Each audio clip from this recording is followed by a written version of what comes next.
அல்லாஹ்வுடைய தூதர் ஸல்லல்லாஹு அலைஹி வஸல்லம் கேட்டார்கள், மனில் முஃப்லிஸ், மனில் முஃப்லிஸ், பரம ஏழை யார், பரம ஏழை யார்? சஹாபாக்கள் சொன்னாங்க, என்ன சொல்லுவாங்க, அல்லாஹ்வுடைய தூதரை, யாருக்கு தீனார் இல்லையோ, திர்ஹம் இல்லையோ, உலக வாய்ப்புகள், உலகத்தில் செல்வம் இல்லையோ, அவன் தான் பரம ஏழை.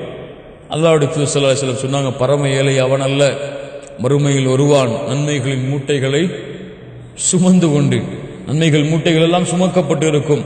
அவனுக்கு பின்னால் வருவார்கள் மக்கள், அவனை பற்றி இவன் புறம்பேசி இருப்பான், அவனை திட்டி இருப்பான், அவனுடைய சொத்துக்களை சூறையாடி இருப்பான். அதன் காரணமாக அவனுடைய நன்மைகள் எல்லாம் அவர்களுக்கு பங்கு வைத்து கொடுக்கப்பட்டு, நன்மைகள் எல்லாம் முடிந்தவுடன் அவனுடைய பாவ சுமைகள் இவன் மீது சுமத்தப்பட்டு நரகத்திலே தூக்கி எறியப்படுவானே, இவன் தான் பரமையல்.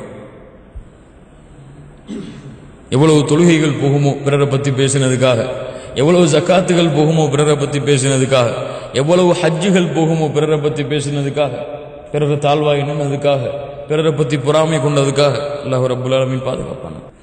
இன்னைக்கு சர்வசாதாரணமாக போச்சு. ஃபேஸ்புக் எல்லாம் வந்தவுடன் இந்த காலத்தில் யாரை பற்றியாவது ஒரு போஸ்டர் இருந்தால், அதாவது யாராவது இயக்கத்தை பற்றியோ அந்த இயக்கத்தில் யாராவது குறை செஞ்சுட்டா அதை பற்றி போஸ்டர் இருந்தால் அதுக்கு லைக் கொடுப்பீங்களே, அது கீழே கமாண்ட் எழுதுவீங்களே, எல்லாரும் நாளைக்கு அவர் பின்னாடி வருவீங்க.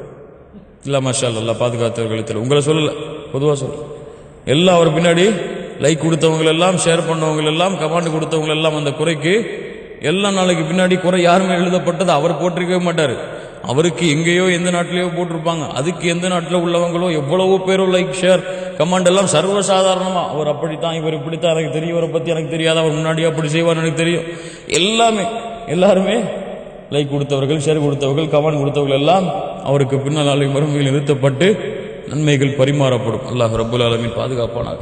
ஒரு விஷயத்தை கேள்விப்படுறோமா, அல்லாஹ் இடத்துல ஒப்படைச்சிட்டு, அது அல்லாஹ்வுக்கும் அவருக்கும் உள்ள விஷயம், என்னிடத்துல குறைகள் இருக்காதா யோசிச்சு பாருங்க. நான் அந்த தன்மையில் இருந்தால் எப்படி இருப்பேன் யோசிச்சு பார்ப்பாங்களே யாராவது. அவர் அந்த பாவத்தை அந்த நிலைமையில் செஞ்சுட்டாருன்னு வச்சுக்கோமே, என் நிலைமை என்ன? அப்படி ஒரு சூழ்நிலை வந்தால் நான் அதில் இருந்து விடுபடுவேனா?